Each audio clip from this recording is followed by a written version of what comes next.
Urdu novel zone میں خوش آمدید۔ آج ہم پڑھیں گے آنچل میں جگنو از قلم شازیہ چودھری۔ آفیسرز کالونی میں دھیرے دھیرے شام اتر رہی تھی۔ کچھ گہرے بادلوں، سرمئی پہاڑوں کی ملگجی چوٹیوں اور سرسبز و شاداب وادی کے گھنے درختوں نے شام کے اس رنگ کو مزید گہرا کر دیا تھا۔ شاہ لالہ اپنے گھر کے گیٹ پر کھڑی تھی۔ گیٹ کے سامنے گھر کے متوازی رخ پر سیاہ کول تار کی سڑک تھی، جس کے دونوں اطراف سفیدے اور پاپولر کے درخت ایک ترتیب سے لگے ہوئے تھے۔ یہ سڑک ٹریفک کے لیے بہت کم استعمال کی جاتی تھی، اس لیے کالونی کے بچے بے فکری سے یہاں کرکٹ، فٹ بال اور دیگر پسندیدہ کھیل کھیلتے تھے۔ بوڑھے اور خواتین اکثر ٹولیوں کی صورت میں چہل قدمی کرتے نظر آتے تھے۔ مغرب کے بعد جب مائیں بچوں کو گھروں میں بلاتی تھی تب کہیں یہاں سناٹا دیکھنے میں آتا تھا، اور اس وقت یہی سما تھا۔ مغرب ہو چکی تھی، سب اپنے اپنے گھروں کو لوٹ رہے تھے۔ شاہ لالہ سخت اکتاہٹ کے عالم میں گیٹ سے کچھ فاصلے پر لگے سفیدے کے درخت سے ٹیک لگائے کھڑی تھی۔ چہرے پر بیزاری اور جھنجھلاہٹ کے تاثرات نمایاں تھے۔ پتہ نہیں اپیا اور بیجی کب لوٹیں گی ہسپتال سے، اس نے کوفت سے سر جھٹکتے ہوئے سوچا۔ ویسے تو ڈیڈی کے آنے کا وقت بھی ہو چلا ہے، ہو سکتا ہے کچھ دیر میں آ جائیں۔ مجھے گیٹ سے باہر دیکھ کر یقیناً خفا بھی ہوں گے، مگر میں کیا کروں، اندر میرا دم گھٹنے لگا تھا۔ یا اللہ، کس درجہ بوریت ہے اس کالونی میں، نہ کوئی ہلچل، نہ ہنگامہ۔ اوفو، وہ دل ہی دل میں جزبز ہو رہی تھی۔ شجی بھیا کو بھی نہیں بتایا کہ میں باہر ہوں، اندر گھر میں ڈھونڈ رہے ہوں گے مجھے، مگر نہیں، یقیناً اپنے محبوب ٹی وی کے آگے جمے بیٹھے ہوں گے۔ ٹی وی کے آگے تو ساری دنیا بھول جاتے ہیں۔ وہ تعلیمی مصروفیات کے سبب بچپن سے شہر کے ہاسٹل میں رہی تھی، کالونی میں کم ہی آنا جانا ہوتا تھا۔ اپیا کی تو ایف اے کے بعد شجی بھیا سے شادی ہو گئی تھی۔ اس وقت شاہ لالہ 7ویں کلاس میں تھی۔ شجی بھیا ان کے سگے تایا زاد تھے، بچپن میں ہی یتیم ہو گئے تھے۔ ایسے میں عرفان صاحب انہیں اپنے گھر یہاں کالونی میں لے آئے۔ جب وہ پڑھ لکھ کر برسر روزگار ہوئے تو اپنی بیٹی گل لالہ سے شادی کر دی، اور شادی کے بعد ان کے اسی گھر میں رہنے پر اصرار کیا تھا۔ وہ کہتے تھے، شجاع میرا گھر داماد نہیں، بیٹا ہے، اور بیٹا باپ کے گھر ہی جچتا ہے۔ یوں بھی ان کی جاب بھی یہی تھی، اس لیے وہ بخوشی راضی ہو گئے تھے۔ وہ 6-7 ماہ قبل بی اے آنرز مکمل کرنے کے بعد مستقلاً کالونی لوٹی تھی، اور یہاں چند ماہ رہ کر ہی بور ہو گئی تھی۔ نہ کوئی دوست، نہ کوئی اور دلچسپی۔ ٹھنڈی ہواؤں سے بچنے کے لیے وہ سرخ شال کو اچھی طرح سر اور کندھوں پر پھیلائے ہوئے دور افق پر ڈوبتی سرخیوں پر نگاہ جمائے ہوئے تھی۔ بے دلی کے باعث 2-3 دن سے کپڑے بھی نہیں بدلے تھے۔ سرخ اور سیاہ پرنٹ کا مرینا کا سوٹ شکن آلود اور ملگ جیسا تھا۔ وہ اپنے دھیان میں گم تھی، خبر بھی نہ ہوئی کہ کب متوازی سڑک پر عمودی لائن بناتی بڑی سڑک سے تیز رفتاری سے ایک پجاروں گھر کے گیٹ کی ڈلوان روش پر آن رکی۔ اندر سے ایک لمبے قد کا، کھلتی رنگت اور گھنے چمکدار سیاہ بالوں والا وجیح سا مرد نکلا۔ بیل بجانے کی غرض سے دائیں جانب کے گیٹ لیمپ کے نیچے موجود سفید بٹن کو دبانے کے ارادے سے آگے بڑھا تو اس پر نظر پڑتے ہی ٹھٹک گیا۔ ہونٹ استجاب کے عالم میں سکڑ گئے اور روشن موٹی موٹی آنکھوں میں چمک در آئی۔ وہ کچھ ایسی کیفیت میں تھا جیسے اپنی آنکھوں پر اعتبار نہ آ رہا ہو۔ اس کے سنجیدہ اور متین چہرے کے منجمد تاثرات میں خوشگواریت سی آ گئی، اور پیشانی کی شکنیں لمحہ بھر میں غائب ہو گئی تھی۔ یوں لگ رہا تھا جیسے وہ اچانک ہی تحیر امیز مسرت میں گر گیا ہو۔ شاہ لالہ ہنوز بیزاری کے عالم میں خود میں گم تھی۔ ہوا کے تیز جھونکے سے پھڑپھڑاتے شال کے پلو کو سمیٹتے ہوئے اس نے یوں ہی نظر گھمائی اور ایک بے نیاز نگاہ آنے والے اجنبی شخص پر ڈالی۔ وہ بڑی دلچسپی اور شوق کے عالم میں اس کی طرف متوجہ تھا۔ نظر ملنے پر دھیرے سے مسکرایا۔ ہیلو، کیسے مزاج ہیں؟ بھاری لہجہ گمبھیرتا اور سنجیدگی کا امتزاج لیے ہوئے تھا۔ انداز میں حد درجہ وقار جھلک رہا تھا۔ بلا شبہ وہ ایک متاثر کن شخصیت کا مالک تھا۔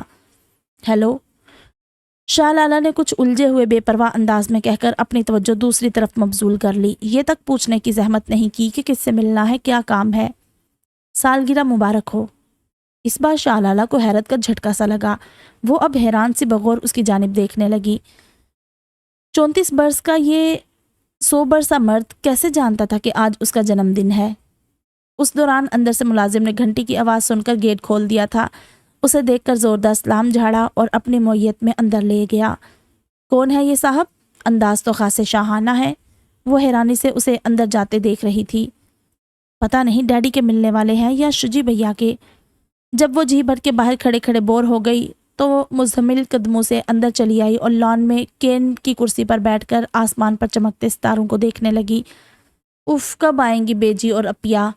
اب وہ بری طرح جھلا رہی تھی۔ اندر ڈرائنگ روم سے ہنسنے بولنے کی آوازیں آ رہی تھی، گویا وہ صاحب شجی بھیا کے ملنے والے تھے۔ ارے گڑیا تم ادھر بیٹھی ہو, میں تمہیں اندر تلاش کر رہا تھا. اسی ساتھ شجی بھیا اس شاندار سے آدمی کے ہمراہ ڈرائنگ روم کے دروازے سے باہر آئے تھے. جی بس میں آ رہی تھی. وہ تیزی سے شال سنبھالتی سیدھی ہو گئی. یہ میری بہن جمع سالی شاہ لالہ تعلیم سے فارغ ہو کر اب مستقل طور پہ کالونی آ گئی ہیں. ارادہ ہے کہ کچھ عرصے بعد ٹیچنگ لائن جوائن کر لے. شجی بھیا اس کا تعارف کروا رہے تھے. شاہ لالہ حیران رہ گئی. وہ بہت کم شجی بھیا کے دوستوں سے متعارف ہوتی تھی. ان کے ہاں اس کا رواج نہیں تھا. اس کا مطلب ہے یہ صاحب کچھ زیادہ ہی کلوز ہیں گھر والوں سے. اور لالا شاید تمہاری ان سے واقفیت ہو, یہ کالونی کی مشہور و معروف شخصیت ہیں, آغا ہارون احمد. اس کالونی کا تعمیراتی کام ان کے والد صاحب کی زیر نگرانی تکمیل پایا تھا. کالونی کا پرائیویٹ کالج, ہاسپٹل اور دستکاری اسکول بھی انہوں نے تعمیر کروائے ہیں. والد صاحب کی وفات کے بعد تمام انتظامات آغا ہارون نے سنبھال لیے ہیں. اس خوبصورت کالونی کو مزید بہتر اور پرکشش بنانے کے لیے یہ آج کل ایک جامع منصوبہ ترتیب دے رہے ہیں, جس کے تحت بہت مختصر سی مدت میں کالونی میں club, rest house, play ground اور تفریحی پارک بنانے کے اقدامات کیے جائیں گے. بلکہ تفریحی پارک تو تقریباً مکمل ہونے کو ہے. شاہ لالہ نے گہری سانس لی. اب اندازہ ہوا تھا شجی بھیا کیوں اس کے سامنے بچھے جا رہے تھے. وہ محسوس کر رہی تھی کہ آغا ہارون کی نظریں مسلسل اس کے چہرے کا طواف کر رہی تھی, اور اس احساس نے اس کی ناگواری اور بیزاری کو مزید دو چند کر دیا تھا. تاہم وہ مہرے بلب رہی. اگر مس شاہ لالہ پسند کرے تو کالونی کے کالج میں انتظامی معاملات سنبھال سکتی ہیں. میڈم طلعت کالج کی پرنسپل ہیں. انہیں نظام چلانے کے لیے ایک اعلیٰ تعلیم یافتہ اور ذہین معاون کی ضرورت ہے, اور مجھے یقین ہے مس شاہ لالہ کے تعاون سے ہم جلد ہی اس انٹر کالج کو ڈگری کالج میں تبدیل کر دیں گے. آغا کی تجویز پر شاہ لالہ نے سر اٹھا کر اس کی طرف دیکھا. وہ اسی کی جانب متوجہ تھا. نظر ملنے پر ہولے سے اس کے لب متبسم ہوئے. اس کی نظروں میں اتنی چمک اور بھرپور تاثر تھا کہ شاہ لالہ نے دوسرے ہی لمحے نگاہ چرا لی. کیسے دیکھتا ہے, جیسے کھا ہی تو جائے گا. وہ دل ہی دل میں تلملا رہی تھی. ہاں لالا, تجویز تو بہت شاندار ہے, کیا خیال ہے؟ شجی بھیا نے پرجوش انداز میں کہا. سوچوں گی, وہ دھیرے سے کہہ کر اندر کی جانب بڑھ گئی. لاؤنج میں آئی تو ٹیبل پر پڑے 2 گفٹ پیک دیکھ کر متحیر رہ گئی. From Agha Haroon Ahmed to Shah Lala. اس کی نظروں میں زمین آسمان گھومنے لگے. مائی گاڈ, مجھے کس حساب میں تحفہ دیا ہے؟ اس نے ڈھیلے ڈھالے انداز میں گفٹ پیک کھولے. بیش قیمت جولری سیٹ اور پرفیوم. اسے حیرانی کا دورہ پڑ گیا. ہیپی برتھ ڈے کا نفیس سا کارڈ الگ سے تھا. یہ سب کیا ہے؟ انہیں کیسے علم ہوا میری سالگرہ کا؟ اور وہ الجھ رہی تھی. اسی دوران شجی بھیا ادھر چلے آئے تھے. پچھلے سال جب تم چھٹیوں میں شہر سے کالونی آئی تھی تو تمہاری سالگرہ والے دن آغا تم سے پہلی بار ملے تھے. شاید اس وقت کی بات یاد رہ گئی ہو. شجی بھیا نے نرمی سے وضاحت کی, اور شاہ لالہ کے ذہن میں جھماکا سا ہوا. پچھلے سال ویکینڈ پر وہ کالونی میں تھی. اتفاق سے چھٹی کا دن تھا. سبھی گھر میں موجود تھے. شام کو لان میں بیٹھے چائے کے لوازمات اور سالگرہ کے کیک کے ہمراہ سادہ سے انداز میں اس کی سالگرہ منا کر گفٹس دے رہے تھے, جب ملازم ڈیڈی کی اجازت پا کر آغا کو ادھر ہی لے آیا تھا. شاہ لالہ سرسری سی سلام دعا کے بعد اندر چلی گئی تھی. اپیا بھی 2-4 باتوں کے بعد اس کے پیچھے آ گئی تھی. اچھا, تو موصوف نے اتنی پرانی بات یاد رکھی تھی. جب ہی تو اس کی صورت کچھ جانی پہچانی سی لگ رہی تھی. مگر مجھ میں ایسی کیا بات نظر آئی اسے جو میرا جنم دن اتنے دھیان سے ذہن میں محفوظ رکھا؟ اس سے یہ بات ہضم نہیں ہو رہی تھی. وہ ایک عام سی سادہ سی لڑکی تھی. اس نے تو نظر بھر کر اسے دیکھا تک نہیں تھا. شاید یہی بے نیازی آغا کو بھا گئی تھی. بات کچھ پلے نہیں پڑ رہی شجی بھیا. اتنی معمولی سی بات آغا ہارون کو کیسے یاد رہ گئی؟ میرا مطلب ہے ہمارا تو ان سے کوئی براہ راست تعلق بھی نہیں ہے. ہاں, حیرانی تو مجھے بھی ہے, شجی بھیا پرخیال انداز میں بولے. وہ میرا دوست بھی ہے, مگر بڑا موڈی, من موجی اور متلون مزاج ہے. کالونی میں اس کا بہت روب اور دبدبہ ہے. ظاہر ہے اتنی اونچی حیثیت ہے. ڈیڈی بھی اس کی خوب آؤ بھگت کرتے ہیں. کالونی والے اس سے حد درجہ خائف رہتے ہیں. اس کی خوشنودی کے لیے کوشاں رہتے ہیں. وہ بہت کم کسی کو لفٹ کراتا ہے, بس اپنی ہی دنیا میں رہتا ہے. آپ یہ گفٹس واپس کر دیتے. بھائی جان نہ پہچان, بڑی خالہ اسلام. آپ کے دوست ضرور ہوں گے مگر میرے لیے تو قطعی اجنبی ہیں, وہ ناگواری سے کہہ رہی تھی. اتنی ہمت کہاں سے لاتا, وہ سخت برا مانتا. وہ خفیف سے ہو گئے. سچ تو یہ ہے کہ اس کی شخصیت سے اتنا جلال اور تمکنت ٹپکتی ہے کہ بندہ اس کے مزاج کے خلاف بات کہنے کے لیے 100 بار سوچتا ہے. امیر ہوں گے تو اپنے گھر میں ہوں, ہم پر کاہے کا روب جماتے ہیں؟ شاہ لالہ نے ناک کوڑتے ہوئے سر جھٹکا تھا. دیکھو لالا، بیکار کی ضد چھوڑو اور میرے ساتھ چلو۔ اپیا اصرار کرتے کرتے عاجز آ گئی تھی، مگر وہ مان کے نہیں دے رہی تھی۔ یقین کیجیے میرا رتی برابر دل نہیں چاہ رہا دعوت میں جانے کو، پلیز اپیا، وہ لجاجت سے بولی۔ اس نے خاص طور پر بیجی سے تمہارے لیے کہلوایا تھا۔ دیکھو اتنے بڑے پیمانے پر آغا پیلس میں تقریب منعقد کی جا رہی ہے، کالونی کے لوگ تو منتظر رہتے ہیں ایسے بلاووں کے۔ آغا ایک بار بلائے تو 100 بار سر کے بل چل کے جاتے ہیں، بڑا فخر محسوس کرتے ہیں اس قسم کی شاہانہ دعوتوں میں شریک ہو کر، اور ایک تم ہو کہ اپیا برا سا منہ بناتے ہوئے بولی۔ مجھے معاف رکھیے ایسی دعوتوں سے۔ اس کی بیزاری بدستور قائم تھی۔ خواہ کی بوریت، اس نے ناکس کوڑی۔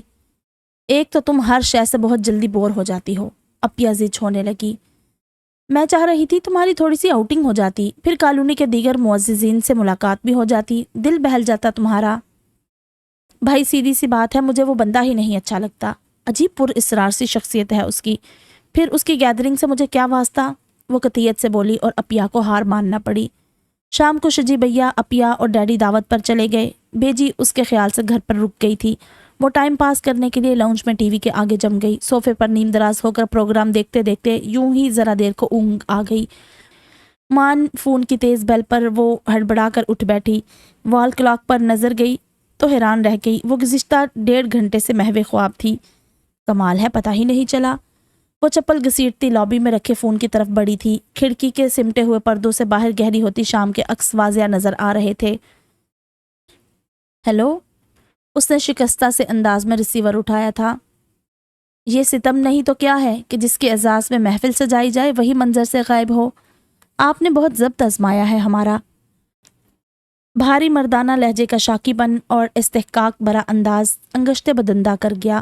وہ جیسے پتھر کی ہو گئی، اس کے وہم و گمان میں بھی نہیں تھا کہ آغا اس کی غیر حاضری کا اس درجہ نوٹس لے گا۔ میری طبیعت کچھ ناساز تھی اس لیے، وہ دل سے امڑتی غصے کی لہر دبا کر رسمی سے معذرت خوانہ انداز میں بولی۔ اسے کہتے ہیں کسی کی جان گئی آپ کی ادا ٹھہری۔ بہرحال اگر آپ بروقت مطلع کر دیتی تو میں یہ دعوت کینسل کرا دیتا کہ اس صورت میں اس کے انعقاد کا کچھ جواز ہی نہیں بنتا تھا۔ شاہ لالہ خاک بھی نہ سمجھ سکی۔ آغا کے لہجے میں اتنا حتمی پن اور قطعیت تھی کہ وہ جوابی کارروائی کے طور پر انداز میں سختی پیدا کرنے میں کامیاب نہیں ہو پائی تھی۔ اس میں میرا کیا دوش ہے، یہ آپ کا ذاتی معاملہ ہے، وہ بمشکل تمام اپنا غصہ ضبط کر رہی تھی۔ مگر واضح رہے آپ میری ذاتیات میں داخل ہو چکی ہیں، آج سے نہیں سال بھر پہلے سے، آپ کو جان لینا چاہیے۔ آغا کے لہجے میں حد درجہ رونت اور نروٹھا پن تھا۔ وہ جیسے سکتے میں آ گئی، یکلخت اس کا چہرہ سرخ پڑ گیا، مٹھیاں بھنج گئی، دوران خون تیز ہوتا محسوس ہونے لگا۔ آپ کس انداز میں مجھ سے بات کر رہے ہیں؟ شاہ لالہ کا لہجہ واضح طور پہ سخت تھا۔ میں آپ کی رایا نہیں ہوں، براہ کرم آپ اپنی حد میں رہیں، وہ بھنا کر بولی۔ اچھی بات ہے، اب میں آپ کو بتاؤں گا میری اور آپ کی حدود کیا ہیں۔ اس کے ساتھ ہی ریسیور رکھ دیا گیا۔ ایک ثانیے کو شاہ لالہ بت بنی کھڑی کی کھڑی رہ گئی۔ وہ ہکا بکا ریسیور ہاتھ میں لیے گھور رہی تھی۔ دھمکی؟ واہ، کیا سمجھتے ہیں موصوف خود کو؟ وہ غصے سے کھولنے لگی۔ شرم تو نہیں آتی پرائی لڑکیوں کو تاکتے ہوئے؟ اتنی عمر کو پہنچ گئے، شادی شدہ بھی ہو گئے، مگر نظر میں حجاب نہیں بھرا۔ وہ دانت پیس رہی تھی۔ اپیا بتا رہی تھی بہت عرصہ قبل اپنے خاندان کی لڑکی سے شادی ہوئی تھی۔ اس لڑکی کی عمر نے وفا نہیں کی اور شادی کے 2 سال بعد وہ اللہ کو پیاری ہو گئی تھی۔ اس کے بعد آغا لندن چلا گیا تھا پڑھائی کی غرض سے۔ وہاں جا کے جانے کیا کیا چاند چڑھائے ہوں گے، کسی کو کیا خبر۔ وہ سخت متنفر ہو رہی تھی۔ میڈم طلعت سے مل کر اسے خاصی مسرت ہوئی۔ بڑی کرینے کی خاتون تھی، ان کے ہمراہ ایڈجسٹ ہونے میں اسے چندہ دشواری نہ ہوئی تھی۔ اب کسی حد تک کالونی میں اس کا دل لگنے لگا تھا۔ اس روز اپیا کے لاڈلے بیٹے ارسل کو بخار تھا۔ اپیا خود بھی بیمار تھی۔ اتفاق سے ڈیڈی اور شجی بھیا دونوں گھر پر نہیں تھے۔ ارسل کو ہاسپٹل لے جانے کا مسئلہ تھا۔ اپیا، میں کالج سے چھٹی کر کے ارسل کو ہاسپٹل لے جا کر دکھا دیتی ہوں، تم سے سنبھل جائے گا، اپیا نکاہت سے بولی۔ بہت شرارتی ہے، گھر میں گاڑی بھی نہیں ہے، پیدل اسے اٹھا کے کیسے جاؤ گی، وہ پریشانی سے کہہ رہی تھی۔ کوئی بات نہیں، 5 منٹ کی تو واک ہے۔ اس نے احتیاط سے گلگوتنے سے 2.5 سالہ ارسل کو بازو میں لے لیا، جس کے رخسار بخار کی حدت سے سرخ ہو رہے تھے۔ گھر سے سیدھی سڑک ہسپتال کی طرف جاتی تھی۔ سڑک کے ارد گرد سفیدے اور پاپولر کے درخت ہوا سے لہرا رہے تھے۔ صبح 11 بجے کا وقت تھا۔ چندہ، رونا نہیں، شاباش، وہ تیز تیز چلتی ہوئی ارسل کو تھپک بھی رہی تھی۔ ہسپتال پہنچ کر وہ سیدھی OPD کی طرف بڑھی تھی۔ خوش قسمتی سے رش نہ ہونے کے برابر تھا۔ کاؤنٹر پر سلپ بنوانے کے بعد وہ ڈاکٹر کے کمرے کے باہر بیٹھے اٹینڈنٹ کی طرف متوجہ ہوئی۔ ڈاکٹر صاحب فارغ ہیں کیا؟ وہ جی راؤنڈ پر ہے جی۔ اٹینڈنٹ نے سر سے کھسکتی ہوئی ٹوپی جماتے ہوئے مستعدی سے جواب دیا۔ راؤنڈ پر؟ اسے تعجب ہوا، مگر 9 سے 12 تو OPD کا ٹائم ہوتا ہے، راؤنڈ 12 بجے کے بعد شروع ہوتا ہے۔ وہ جھنجھلائی ہوئی سی لگ رہی تھی۔ بات یہ ہے جی کہ آغا صاحب ہسپتال کے دورے پر آئے ہیں، تمام ڈاکٹر صاحبان اور سٹاف ان کے ساتھ ہے، وہ معائنہ کر رہے ہیں یہاں کے انتظامات کا۔ اوفو، وہ سخت بیزاری سے ادھر ادھر دیکھنے لگی۔ اسی اثنا میں پورا وفد ادھر آتا دکھائی دیا۔ لو جی ڈاکٹر صاحب آ گئے ہیں اور آغا صاحب بھی۔ اٹینڈنٹ مستعدی سے کھڑا ہو کر مؤدبانہ نظروں سے اس طرف دیکھنے لگا۔ باہر کے دروازے کی سمت بڑھتے ہوئے آغا کے قدم اسے دیکھ کر خود بخود سست پڑ گئے تھے۔ ڈاکٹرز انہماک سے اس کے مشورے اور تجاویز سن رہے تھے۔ خیریت ہے؟ آغا کو تشویش لاحق ہوئی۔ کوئی خیریت سے ہاسپٹل کب آتا ہے؟ وہ جلاہٹ چھپا کر اسپاٹ لہجے میں گویا ہوئی۔ تبھی آغا اس کی گود میں نیم خوابیدہ گپلو سے بچے کی طرف دیکھنے لگا جسے وہ اس کے گھر میں 2-4 بار دیکھ چکا تھا۔ ڈاکٹر صاحب آپ کو فراغت ہو تو بچے کو دیکھ لیں، اسے رات سے بخار ہے۔ وہ قطرے جتانے والے انداز میں ڈیوٹی پر موجود ڈاکٹر کی طرف دیکھنے لگی تھی۔ آغا ہارون نے ایک گہری نگاہ اس پر ڈالی۔ دھانی کپڑوں میں اکھڑے اکھڑے انداز اور بگڑے ہوئے تیور لیے وہ پیشانی پر بل ڈالے بیزار سی کھڑی تھی۔ جانے کیا بات تھی، اس کے بے مروت اور روکھے پیکے رویوں کے باوجود اس کی طرف دل کھنچتا تھا۔ کوئی بات تھی جو اس عام سی آدم بیزار لڑکی کو خاص بنا گئی تھی۔ گو آغا ایسے رویوں کا عادی نہیں تھا۔ وہ مد مقابل کی اونچی آواز برداشت نہیں کرتا تھا۔ اس کا اناپرست اور حاکمانہ مزاج کسی دوسرے کی منمانی اور بدمزاجی ہرگز گوارا نہیں کر پاتا تھا، مگر اس کھردری اور جہانہ مزاج والی لڑکی کے سامنے وہ خود کو بے بس محسوس کرتا تھا۔ ڈاکٹر آغا سے رخصت چاہتے ہوئے اپنے روم کی طرف بڑھ گیا، ساتھ ہی شاہ لالہ کو بھی اندر آنے کا اشارہ کیا۔ ایکسکیوز می، وہ اس کی سائڈ سے ہو کر جپاک سے ڈاکٹر کے کمرے میں چلی گئی۔ اچھی طرح چیک اپ کروانے کے بعد دوائیوں کی پرچی لے کر وہ ہاسپٹل کے میڈیکل سٹور میں گھس گئی۔ دوائیوں کے لفافے اور ارسل کو سنبھالتی ہوئی جب ہاسپٹل کے احاطے سے باہر آئی تو بنچکا رہ گئی۔ گیٹ کے پاس پجاروں سے ٹیک لگائے آغا ہارون محویت سے سگریٹ پی رہا تھا، غالباً اسی کا منتظر تھا۔ آؤ میں تمہیں گھر چھوڑ دوں، وہ دوستانہ انداز میں اس کے قریب آ کر بولا۔ اس کی اس درجہ بے تکلفی شاہ لالہ کو بہت کھلی۔ شکریہ، میں چلی جاؤں گی، اس نے بدلحاظی سے کہہ کر قدم بڑھائے تو وہ تیزی سے سامنے آ گیا۔ تم اس قدر خودسر اور بدتمیز کیوں ہو؟ وہ اسے گھورنے لگا۔ اس کے کڑے تیور دیکھ کر وہ ایک لمحے کو خائف سی ہو گئی۔ چلو آؤ بیٹھو، وہ جلال میں آ کر حکمیہ بولا۔ میں پہلے بھی عرض کر چکی ہوں آغا صاحب کہ میں آپ کی رایا نہیں ہوں، میں اپنی مرضی کی مالک ہوں، وہ اس کی آنکھوں میں دیکھتے ہوئے چبا چبا کر بولی، بمشکل تمام ضبط کر رہا تھا۔ تو پھر تم بھی ایک بات کان کھول کر سن لو، وہ اس کے ہٹیلے انداز پر غضبناک چہرہ لیے اس کے مقابل آ کر ایک ایک لفظ پر زور دے کر بولا۔ ایک دن میں تمہیں اپنی مرضی پر چلا کر دکھاؤں گا۔ اس کی آنکھوں سے چنگاریاں برس رہی تھی۔ وہ دن مر کر بھی نہیں آئے گا۔ شاہ لالہ سرخ چہرہ لیے مٹھیاں بھینچ کر اشتعال کے عالم میں گویا ہوئی اور گاڑی کا دروازہ ایک دھماکے سے بند ہوا تھا۔ اور پھر جیسے گھر میں ایک بونچال سا آ گیا۔ آغا ہارون نے اپنا پرپوزل شاہ لالہ کے لیے بھیجا تھا۔ اس نے تو زمین آسمان ایک کر ڈالا، کسی صورت بھی آمادہ ہونے کو تیار نہ تھی۔ شجی بھیا کی دلی خواہش تھی، اپیا تقریباً نیم رضامند تھی اور ڈیڈی بھی اس پرپوزل پر سنجیدگی سے غور کر رہے تھے۔ رہ گئی بیجی تو وہ بیچاری نہ 3 میں تھی نہ 13 میں، ساری زندگی دوسروں کے فیصلوں پر ساتھ کیا تھا، ان کی اپنی کوئی مرضی نہیں تھی۔ مجھے کسی قیمت پر یہ رشتہ منظور نہیں ہے، وہ پیر پٹک رہی تھی۔ اپیا جزبز سی ہو کر اسے دیکھ رہی تھی۔ بھائی آخر کوئی معقول وجہ بھی تو ہو انکار کی، وہ اس کے انکار کو اس کی نادانی پر محمول کر رہی تھی۔ اس طرح کے نواب ٹائپ لوگ بڑے عیاش اور مغرور ہوا کرتے ہیں، صرف اپنی میں کو اہمیت دینے والے، اور میرا ایسے لوگوں کے ساتھ گزارا نہیں ہو سکتا، اس نے صاف کہہ دیا۔ آغا ہارون ایسے نہیں ہے، بس ذرا کم گو ہیں اور لیے دیے رہتے ہیں، تمہیں بہت خوش رکھیں گے، اتنی چاہ سے رشتہ مانگا ہے، کتنے ہی گھرانے امیدوار تھے اپنی بیٹیوں کے لیے، مگر آغا نے شادی کے لیے پیش رفت نہیں کی، تم نے ان کا کفر توڑا ہے خدا خدا کر کے۔ اسی بات سے تو مجھے سازش کی بو آتی ہے، شاہ لالہ نے زور دے کر کہا۔ آخر ایسی کیا بات دیکھ لی انہوں نے مجھ میں؟ کالونی میں کتنی ہی حسین و ذہین اور سلیقہ مند لڑکیاں موجود ہیں، میں تو ان کے مقابلے میں کچھ بھی نہیں، اتنی عام سی لڑکی ہوں، کوئی ہیرے موتی نہیں جڑے۔ بات ساری یہ ہے کہ آغا صاحب انتقامی کارروائی کے طور پر یہ قدم اٹھا رہے ہیں۔ وہ عادی ہیں رایا کو اپنے سامنے سر جھکائے دیکھنے کے۔ میں نے ان کی حاکمیت نہیں مانی تو انہوں نے یہ طریقہ سوچ لیا میری تذلیل و تحقیر کرنے کا۔ وہ اپنے موقف پر مضبوطی سے قائم تھی، لہجے میں بلا کا طنز اور زہریلا پن تھا۔ تم غلط سوچ رہی ہو، وہ تو بہت پہلے سے، جب تم سے ملے تھے تب سے متاثر تھے۔ اور یہی تو سوال ہے اپیا کہ کیوں متاثر ہوئے؟ مجھ میں تو ایسی کوئی بات نہیں ہے۔ اپیا جھلا سی گئی۔ بھائی انہیں نظر آ گئی ہوگی کوئی ایسی بات۔ بعض اوقات کسی کو پسند کرنے کی کوئی خاص وجہ نہیں ہوتی، بس یوں ہی کوئی شخص من کو بھا جاتا ہے۔ جس طرح کسی کو پسند کرنے کا کوئی ریزن نہیں ہوتا، اسی طرح بعض اوقات یوں ہی کوئی شخص بلا وجہ ہمیں برا لگنے لگتا ہے۔ کوئی واضح سبب نہ ہونے کے باوجود ہم اس کو پسندیدگی کا مقام دینے سے قاصر رہتے ہیں۔ میرے معاملے میں آپ یہی سمجھ لیں۔ وہ اطمینان سے بولی، مجھے وہ صاحب پسند نہیں ہے بھائی، مجھے تو سیدھے سادے عام سے اپنے جیسے صاف گو لوگ اچھے لگتے ہیں۔ وہ کندھے اچکا کر مزید گویا ہوئی۔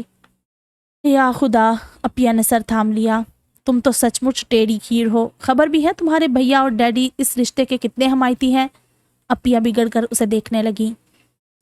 بھلا بتائیے تو، اپنے آبا و اجداد کے خاندانی نام اور دولت کے علاوہ موصوف کے پاس اور کون سی خوبی ہے؟ وہ استہزائیہ بولی۔ ہاں، ایک اور پوائنٹ موصوف کے حق میں جاتا ہے کہ شکل و صورت کے اچھے ہیں، اس کے علاوہ مزید کوئی چاند تارا ان کی شخصیت پر ٹکا دکھائی نہیں دیتا۔ معاف کیجیے گا اپیا، اس درجہ مغرور اور خود پرست شخص سے اپنی قسمت پھوڑنے کا میرا کوئی ارادہ نہیں۔ آپ بھیا اور ڈیڈی سے کہہ دیجیے گا۔ وہ اٹل لہجے میں بولی۔ شجی بھیا اس کے انکار پر بہت پریشان دکھائی دے رہے تھے۔ وہ آغا کنسٹرکشن کمپنی میں ایک اہم عہدے پر فائز تھے، اس حساب سے آغا ہارون ان کا باس بھی تھا۔ پھر کالونی میں آغا کی اپنی ایک مستحکم اور انفرادی حیثیت تھی جسے چیلنج نہیں کیا جا سکتا تھا، اور ان کے حساب سے آغا کے رشتے میں کوئی ایسا عیب بھی نہیں تھا۔ دیکھا جاتا تو شاہ لالہ کے لیے بہترین پرپوزل تھا۔ خدا جانے انہوں نے کتنی شادیاں کر رکھی ہوں گی شجی بھیا۔ ایک تو وہ ہے جو ہم سب کے علم میں ہے، لندن میں 5 برس ان کا قیام رہا ہے، وہاں 2-3 تو ضرور ہی کر رکھی ہوں گی۔ جب دولت گھر کی لونڈی ہو اور اختیار بھی ہو تو کون کافر پارسائی کا دامن تھامے رہے گا؟ بھائی مجھے تو کچھ سمجھ میں نہیں آ رہا، کہاں جاؤں، کیا کروں؟ 2 ٹوک انکار مجھ سے کسی طور ممکن نہیں ہے۔ ڈیڈی بھی اپنا پہلو بچا گئے ہیں، انہوں نے فیصلے کی سلیپ میرے کاندھوں پر رکھ دی ہے۔ شجی بھیا سخت ٹینشن میں تھے۔ دیکھو تم ایک بار پھر سوچ لو۔ وہ التجائیہ نظروں سے اسے دیکھنے لگے۔ 1000 بار بھی سوچوں تو یہی نتیجہ نکلے گا شجی بھیا۔ اس نے ٹھنڈی سانس لیتے ہوئے نفی میں سر ہلایا۔ یقین کیجیے میرا دل نہیں مانتا اس پرپوزل کے علاوہ آپ جہاں چاہیں جس شخص کے ساتھ چاہیں رشتہ جوڑ دیں، میں ایک لفظ نہیں کہوں گی، مگر یہاں نہیں۔ وہ اس درجہ لجاجت سے گویا ہوئی تھی کہ شجی بھیا کو ہتھیار ڈالنے پڑے۔ انہوں نے گول مول سے نرم انداز میں بلاخر شاہ لالہ کا موقف آغا تک پہنچا دیا۔ آغا سن کر کتنی ہی دیر تک سوچ میں ڈوبا رہا۔ شجی بھیا دھڑکتے دل سے آغا کے تاثرات جانچنے کی کوشش کر رہے تھے کہ کہیں وہ ناراض تو نہیں ہو گیا۔ ان کا دل دھک دھک کر رہا تھا۔ اگر تمہیں اعتراض نہ ہو تو میں براہ راست شاہ لالہ سے بات کر لوں؟ بلاخر وہ سر اٹھا کر ان کی طرف دیکھ کر بولا۔ مجھے بالکل بھی اعتراض نہیں، آپ شوق سے بات کر لیں۔ وہ جلدی سے بولے۔ اگر وہ قائل ہو جائے تو ہم ایک لمحے کی تاخیر کیے بغیر آپ کو ہاں کر دیں گے۔ گھر آ کر انہوں نے شاہ لالہ کو بلا کر آغا کی آمد کی وجہ بتائی۔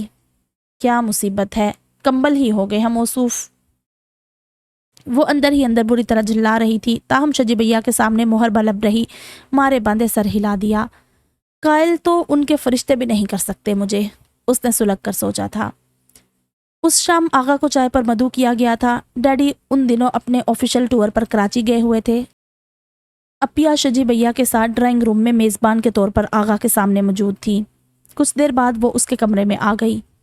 جاؤ تم، اب تمہارے بھیا بلا رہے ہیں، اور دیکھو کوئی بدتمیزی مت کرنا، خیال رہے وہ یہاں کی طاقتور سماجی شخصیت ہونے کے ساتھ ساتھ تمہارے بھیا کے باس بھی ہیں۔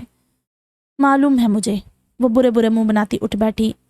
کپڑے تو بدل لو، پرسوں کے پہنے ہوئے ہیں۔ اسے سر جھار منہ پھاڑ جاتا دیکھ کر اپیا نے ٹوکا۔ چلے گا سب، وہ بے پرواہی سے کہہ کر باہر نکل گئی۔ چونکہ وہ ذہنی طور پر تیار تھی اس لیے آغا کے روبرو قطعی خائف نہ ہوئی، بہادری سے ڈٹ کر بیٹھ گئی۔ شجی بھیا کسی ہیلے بہانے سے درمیان سے کھسکنا چاہ رہے تھے۔ اسی لمحہ شاہ لالہ نے پہل کرتے ہوئے اس کی طرف دیکھ کر نڈر انداز میں پوچھا۔ آغا صاحب ایک بات ایمانداری سے بتائیے گا، آپ نے کل کتنی شادیاں کی ہیں؟ اس کے انوکھے سوال پر شجی بھیا ہکا بکا رہ گئے۔ اس کے بدلحاظ تیور الگ انہیں گڑبڑائے دے رہے تھے۔ انہوں نے دہل کر آغا کی طرف دیکھا۔ اس کی پیشانی پر سلوٹیں نمودار ہو گئی تھی، موٹی موٹی چمکدار آنکھوں میں غضب کی سرخیاں ہلکورے لینے لگی تھی، تاہم جب وہ بولا تو لہجہ حد درجہ پرسکون تھا۔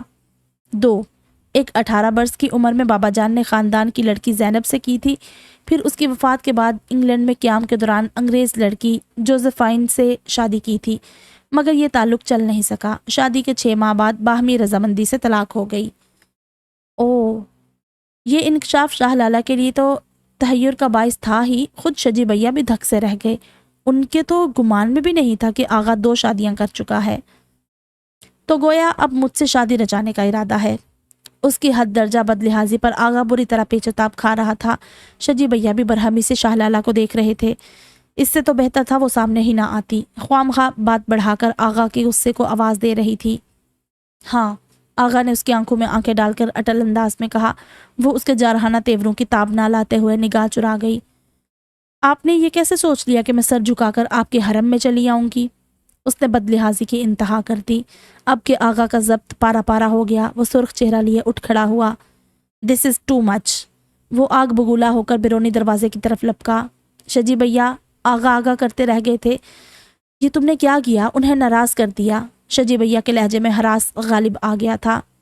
جاؤ انہیں روکو نادان لڑکی، اس درجہ اپروچ فل بندے کو للکارنا سراسر بے وقوفی ہے، ہم کل کو کسی مصیبت میں بھی گر سکتے ہیں، جاؤ انہیں روکو۔ شجی بھیا کے سراسیمہ تیور شاہ لالہ کو کنفیوز کر گئے۔ وہ اپنی ضد بھول کر باہر کی طرف لپکی۔ بات سنیے۔ وہ گیٹ سے نکلنے کو تھا جب شاہ لالہ تقریباً بھاگتی ہوئی اس کے سامنے آ گئی۔ آغا کو لامحالہ رکنا پڑا۔ اس نے غصے سے سرخ ہوتی آنکھوں سے شاہ لالہ کی جانب دیکھا۔ اندر چلیے پلیز، میرے راستے سے ہٹ جائیے محترمہ، اتنی تواضع کافی ہے۔ وہ نہایت تلخی سے گویا ہوا۔ اگر آپ کو میری کوئی بات بری لگی ہے تو مجھے اس پر افسوس ہے، وہ اسے ٹھنڈا کرنے کی غرض سے باعجلت بولی۔ اس کے اس درجہ شیریں انداز لمحے بھر میں آغا کو موم بنا گئے۔ اسے یقین نہیں آ رہا تھا کہ یہ وہی لڑکی ہے جو کچھ دیر پہلے اپنے تحقیر امیز استہزائیہ انداز سے اس کو آتش فشاں بنا گئی تھی۔ یوں آزمائش بن کر میرے سامنے نہ کھڑی ہوا کرو، میں ضبط کھونے لگتا ہوں۔ نرمی سے اس کا گداز بازو تھام کر ایک طرف کرتے ہوئے وہ خوابیدہ سے لہجے میں گویا ہوا۔ اس کی نظروں کی تپش اور لمس کی حدت شاہ لالہ کے رخساروں پر خون چھلکا گئی۔ وہ فطری حجاب کے حصار میں آ گئی، پلکیں جھک گئی تھی اور ساری تراری لمحے بھر میں ہوا ہو گئی تھی۔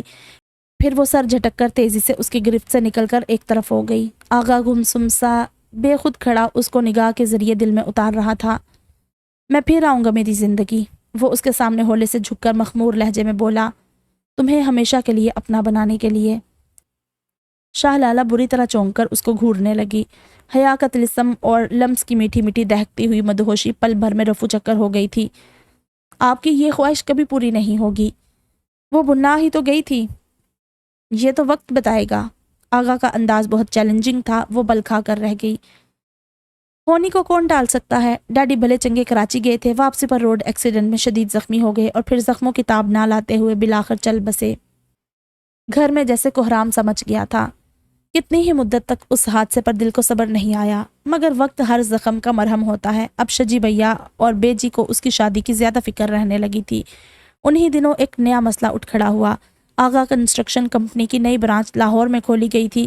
اس کا انتظام سنبھالنے کے لیے شجی بھیا کو اس برانچ کا ہیڈ بنا کر لاہور ٹرانسفر ہونے کے آرڈر آ گئے۔ ظاہر ہے اپیا اور ارسل بھی شجی بھیا کے ہمراہ لاہور جا رہے تھے، کیونکہ یہ ٹرانسفر مستقل بنیادوں پر کیا جا رہا تھا۔ ایسے میں شاہ لالہ کی رہائش کا مسئلہ تھا۔ لاہور جانے پر وہ آمادہ نہیں تھی اور یہاں کالونی میں اسے اکیلے چھوڑنا شجی بھیا کے لیے ممکن نہیں تھا۔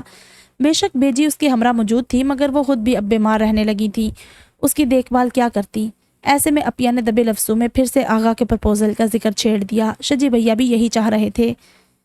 کمال ہے اپیا، کیا میں اس درجہ بار ہو گئی ہوں آپ پر کہ ایک عیاش طبع مغرور رئیس کے پلے باندھ رہی ہیں اس کے حرم کی زینت بنانے کے لیے؟ وہ چیخ پڑی تھی، آنکھوں میں پانی اترنے لگا تھا۔ اپیا تڑپ گئی، اٹھ کر اس کو گلے سے لگا کر پیار کرنے لگی۔ ہم تمہارا برا ہرگز نہیں چاہ رہے میری جان، تمہارے مزاج اور عادت کو سامنے رکھ کر آغا کے پرپوزل پر غور کیا ہے۔ بے شک تمہارا اعتراض بجا ہے کہ وہ پہلے سے 2 بار شادی کر چکا ہے، مگر جان وہ باتیں اب قصہ پاری نہ بن چکی ہیں۔ ایک مر گئی دوسری چھوڑ گئی، قصہ ختم۔ وہ تمہیں اپنے دل کی رضا سے گھر میں بسائے گا تو ظاہر ہے ہر طرح کے نخرے بھی اٹھائے گا، تم جو چاہو گی ناز سے منوا لو گی۔ ایسے سنجیدہ مزاج اور روٹ سے بندے جب محبت کرنے پہ آتے ہیں تو انتہا کر دیتے ہیں۔ وہ تمہیں ہر طرح سے خوش رکھے گا۔ اسی پہلو کو مد نظر رکھتے ہوئے ہم نے اس کی سابقہ شادیوں کی قباحت کو صرف نظر کیا ہے۔ تم بھی سب واہ میں دل سے جھٹک دو، اپیا اسے پیار سے سمجھا رہی تھی۔ اپیا وہ بہت فریبی اور منتقم ہے، محض آپ کو دکھانے کو پیار محبت جتلا رہا ہے، دیکھ لیجیے گا باندی بنا کر رکھے گا۔ وہ محض مجھے فتح کرنا چاہ رہا ہے۔ اسے یہ بات چین نہیں لینے دے رہی کہ اس قدر معمولی اور عام سی شکل و صورت والی لڑکی اس کی شاندار شخصیت و حیثیت کو نظر انداز کر رہی ہے۔ پلیز آپ سمجھیے تو، وہ التجا کر رہی تھی۔ تم بھی تو کچھ سمجھنے کی کوشش کرو۔ اب کہ اپیا بولی تو ان کے لہجے میں بلا کی سنجیدگی تھی۔ ہم اس وقت آغا کی مخالفت مول لینے کی پوزیشن میں نہیں ہیں۔ اگر ڈیڈی زندہ ہوتے تو اور بات تھی، مگر موجودہ صورتحال میں آغا کے خلاف سٹینڈ لینا سراسر گھاٹے کا سودا ہے۔ شجی ایک طرح سے ان کے ملازم ہیں، ان کی ترقی کے پیچھے آغا کا ہاتھ ہے۔ پھر کالونی میں آغا ایک با اختیار شخصیت ہے۔ آغا نے ہاتھ کھینچ لیا تو ہمارا اس کالونی میں قیام خوشگوار نہ رہے گا۔ تو اس کا مطلب ہے آغا مجھے خرید رہا ہے، اپنا اختیار جتا کر، بے بس کر کے شکار کر رہا ہے۔ وہ چٹک گئی۔ یہ انکشاف حد درجہ جان لیوا تھا۔ اس کا چہرہ دھواں دھواں ہو گیا۔ خود غرض، جاہ پسند۔ دیکھوں گی مسٹر تم مجھے کس طرح حاصل کرتے ہو۔ اگر قدرت نے تمہیں مجھ پر اختیار سونپ دیا تو بھی میرے دل تک رسائی نہیں پا سکو گے۔ وہ اندر سے بھڑک رہی تھی۔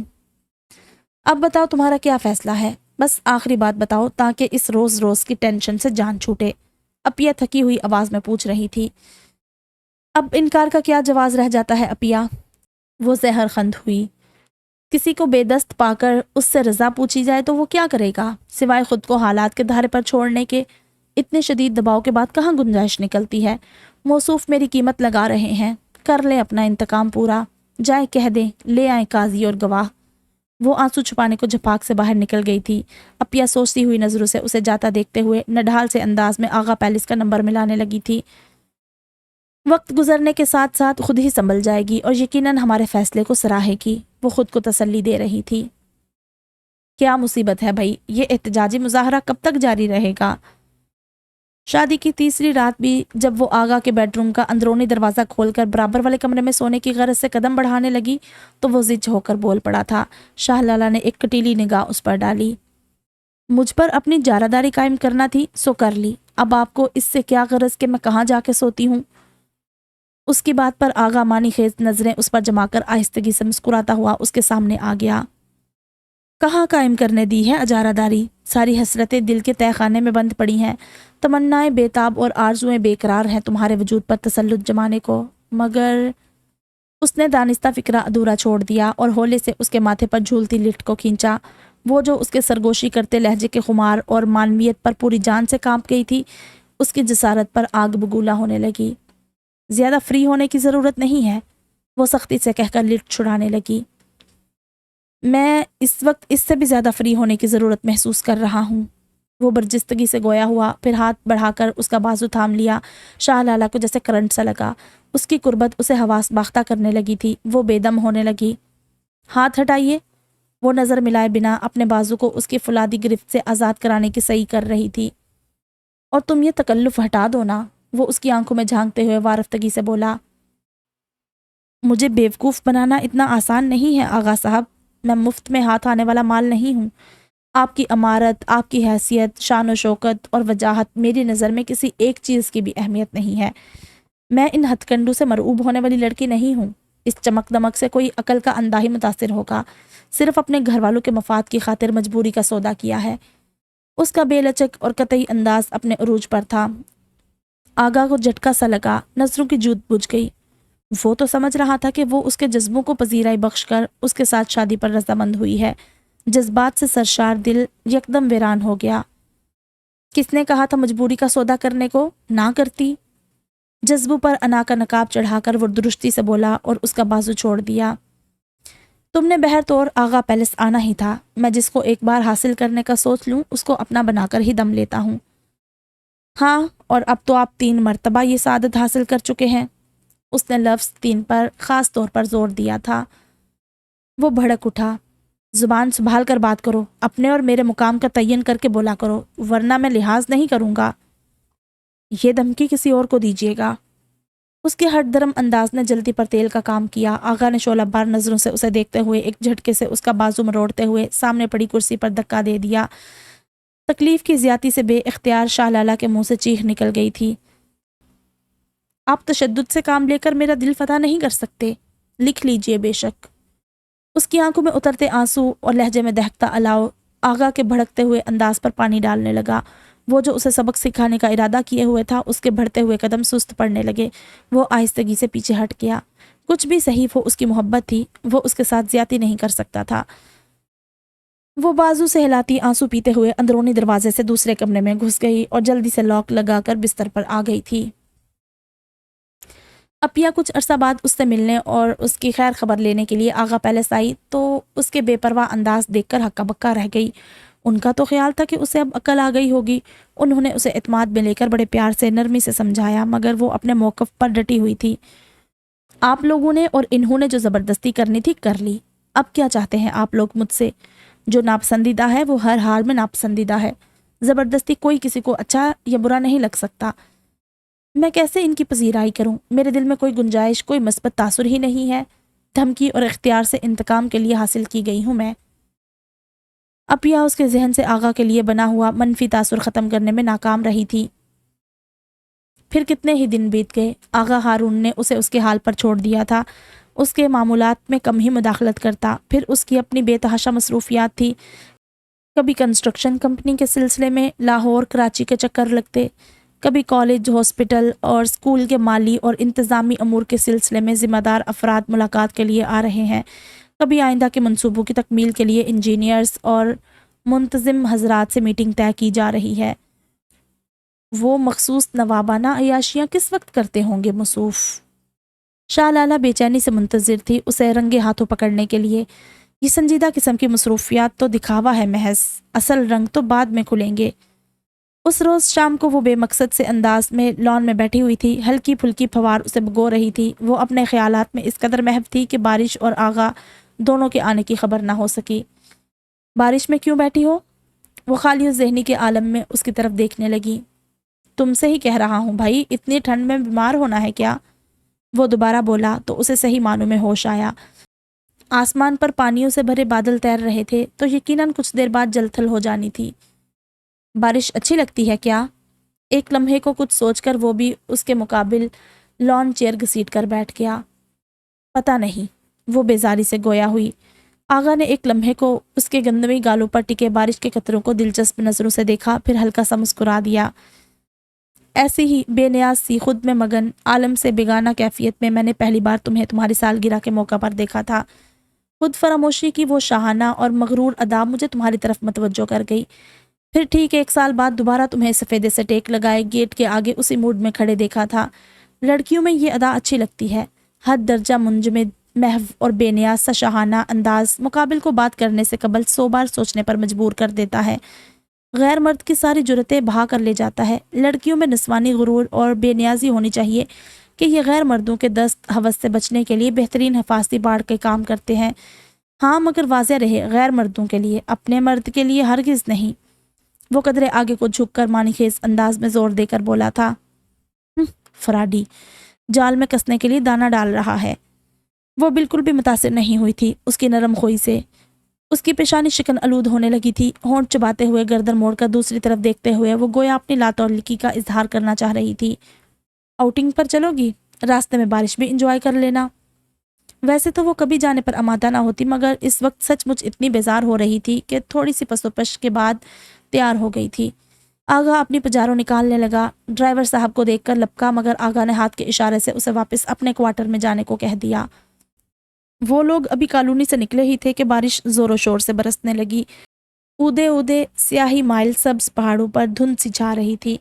گاڑی کی پر حرارت آرام دہ فضا میں کیسٹ پلیئر سے گونجنے والی دلکش آواز نے گویا ایک سما سا باندھ دیا تھا۔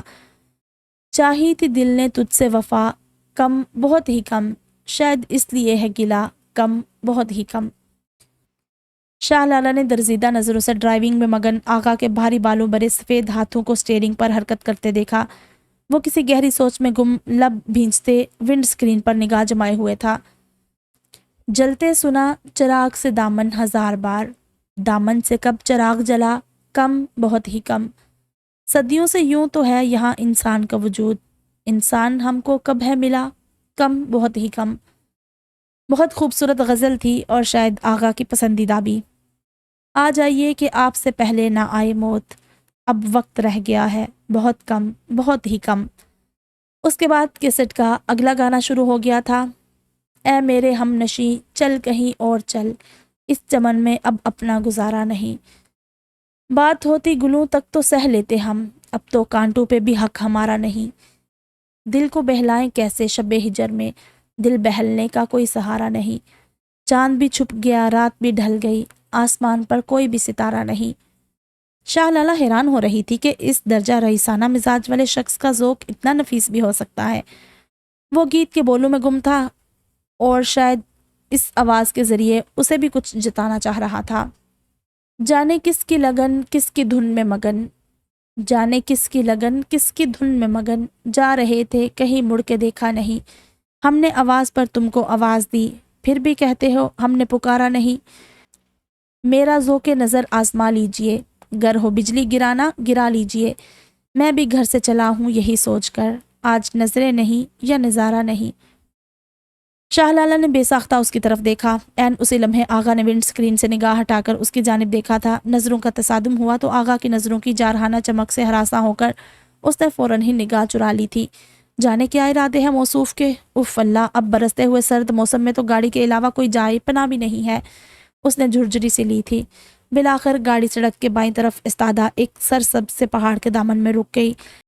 انجن بند کر کے اپنی سیٹ کو آرام دہ حالت میں بیک کرتے وقت آغا قدرے ترچھا ہو کر دونوں بازو سینے پر باندھ کر ٹیک لگاتے ہوئے اس کی جانب متوجہ ہوا۔ یکدم شاہ لالہ کا دل دھڑکا، وہ اس کی دسترس میں تھی، وہ کسی لمحہ بھی ہاتھ بڑھا کر اسے گرفت میں لے سکتا تھا اور یہ احساس اسے بری طرح خوف زدہ کیے دے رہا تھا۔ وہ غیر ارادی طور پر دھیرے دھیرے پرے سے رکھتی ہوئی بالکل دروازے سے جا لگی تھی۔ آغا اس کی گھبراہٹ کو دلچسپی سے جانچ رہا تھا۔ ایک بات تو بتاؤ لالا، وہ اپنی پوزیشن تبدیل کیے بغیر اسے نظروں کی گرفت میں لیتے ہوئے بولا، تم مجھ سے اس درجہ بیزار اور خائف سی کیوں رہتی ہو؟ شروع سے ہی کتراتے ہوئے بیگانہ انداز میں پیش آ رہی ہو، کیا کچھ کوتاہی سرزد ہو گئی ہے مجھ سے؟ اس کے دوستانہ انداز شاہ لالہ کو گھبراہٹ میں مبتلا کیے دے رہے تھے۔ وہ نچلا ہونٹ کاٹتے ہوئے بدستور چپ تھی۔ یہ رویے شادی سے پہلے بہر طور کسی قدر قابل قبول تھے، مگر اب اس طرح کی بیگانگی، رکھائی اور جھنجھلاہٹ کے مظاہرے بے سبب نہیں ہو سکتے۔ اگر مجھ سے کچھ شکایت ہے تو کھل کر کہو، میں ہر طرح کی وضاحت دینے کے لیے تیار ہوں، بشرطے تمہارا دل مطمئن ہو سکے۔ آغا کا لہجہ اپنائیت جگا رہا تھا۔ وہ اب بھی کچھ کہنے سے قاصر رہی۔ اگر تمہیں میرے شادیاں کرنے پر اعتراض ہے تو اس سلسلے میں اپنی جگہ پر درست ہوں۔ پہلی شادی ہوئی تو خدا نے بیوی کو اپنے پاس بلا لیا، دوسری جگہ کی تو نبھ نہیں سکی۔ صرف میں ہی نہیں، جو صفائن کو بھی احساس ہو گیا تھا کہ ہم دونوں کے مزاج اور ذہن نہیں ملتے۔ وہ تو میرے اور آپ کی کون سا ملتے ہیں؟ وہ چٹک کر بولی۔ آغا ذرا سا مسکرا دیا۔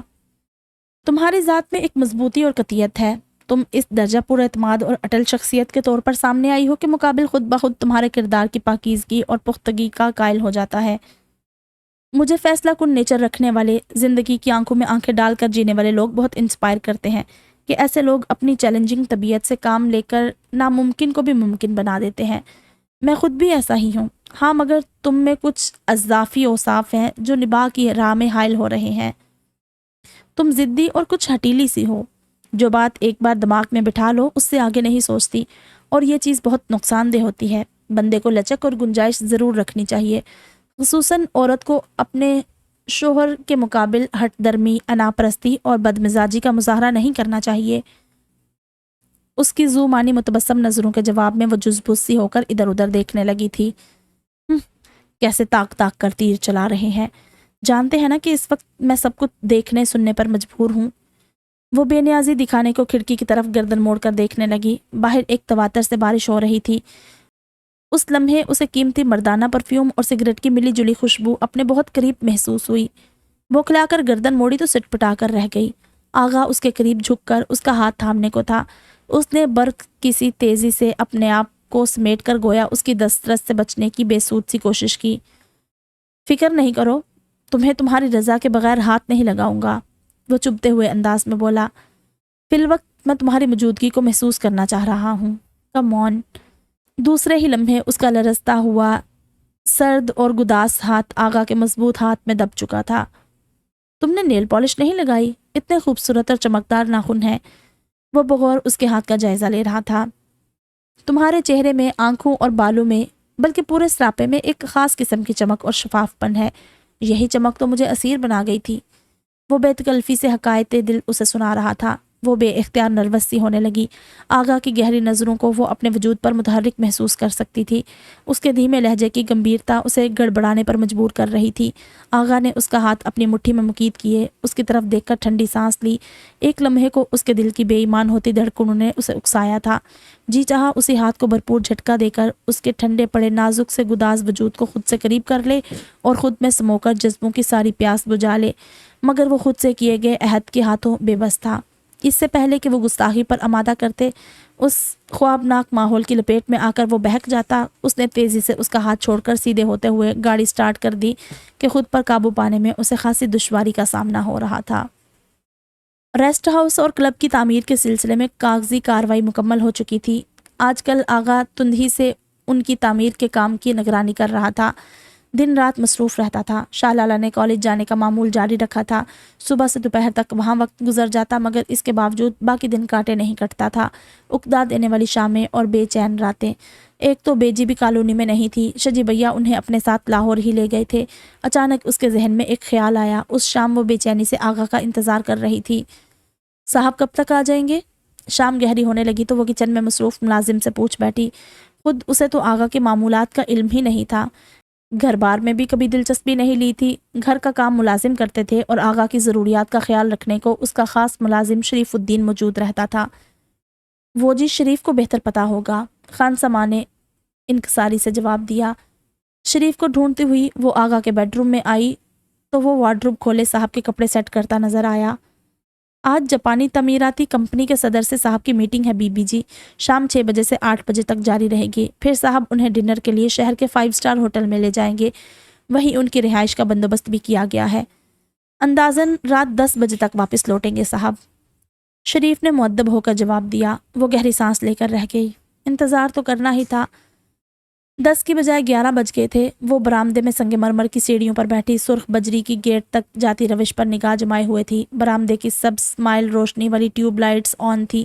ٹھنڈ بڑھ رہی تھی مگر شاہ لالہ کو کوئی خاص محسوس نہیں ہو رہی تھی۔ وہ اپنے خیالوں میں اتنی مگن تھی کہ گیٹ کھلنے اور پورچ میں پجاروں کے رکنے کی آواز پر بھی نہ ٹھٹکی تھی۔ حتیٰ کہ تھکا تھکا سا آغا قدم اٹھاتا عین اس کے سر پر پہنچ گیا۔ اسے حسب معمول دنیا سے بے خبر اپنے دھیان میں گم دیکھ کر وہ آہستگی سے مسکرا دیا۔ تم یہاں کیا کر رہی ہو؟ وہ مسکراہٹ دباتے ہوئے تعجب سے پوچھ رہا تھا۔ شاہ لالہ نے چونک کر سر اٹھایا تھا۔ آپ کا انتظار، اس نے مختصراً بتایا۔ کیا؟ آغا اچھل پڑا۔ ایک لمحے کو اپنی سماعت پر اعتبار نہیں آیا۔ دوبارہ کہو، کیا کہہ رہی تھی؟ وہ پینٹ کے پائنچے اوپر سرکا کر اس کے قریب سیڑھیوں پر بیٹھ کر بےتابی سے پوچھنے لگا۔ بھائی آپ کا انتظار کر رہی تھی، ایک بات کرنی تھی، وہ ناگواری سے بولی۔ اوہ، تو گویا بات کرنے کے لیے انتظار ہو رہا تھا۔ وہ ڈھیلا پڑ گیا، چہرہ بدھ سا گیا تھا۔ بہرحال ارشاد فرمائیں۔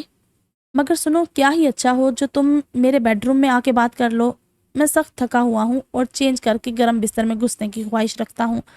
یہاں ویسے بھی ٹھنڈ لگ رہی ہے۔ وہ کچھ پس و پیش کے بعد راضی ہو گئی۔ آپ چینج کر لیں، میں تھوڑی دیر میں آتی ہوں۔ کاش اس آمادگی کے ساتھ تم ہمیشہ کے لیے میرے بیڈ روم میں آنے کی بات کرو، وہ اٹھتے اٹھتے شرارت سے اسے دیکھ کر کہہ گیا۔ دیکھیے، اب لڑائی کا آغاز آپ کی طرف سے ہو رہا ہے۔ اس کا چہرہ کچھ غصے اور کچھ شرم سے سرخ پڑ گیا تھا۔ آغا ہنس کر اس کے بالوں کی لٹ کھینچتا ہوا اندر کی جانب بڑھ گیا۔